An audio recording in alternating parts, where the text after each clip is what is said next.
কলেজের ভিতর থেকে ছাত্ররা বারা পুলিশ ভুয়া ভুয়া বলে স্লোগান দিচ্ছে। দেখা যাচ্ছে দুই দল এক হয়ে গেছে এখন।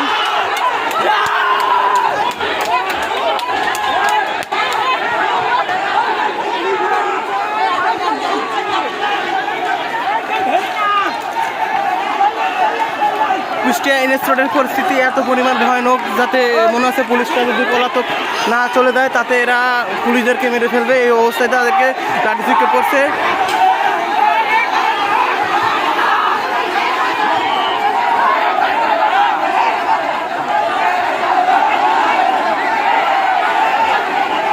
পুলিশরা নিরীহ হয়ে তারা চলে যাচ্ছে। দেখা যাচ্ছে এদের দাবুরে তারা চলে যাচ্ছে এবং আমাদের ছাত্রলীগ ছাত্র ভাইরা তাদেরকে তাড়ানোর জন্য চেষ্টা করছে।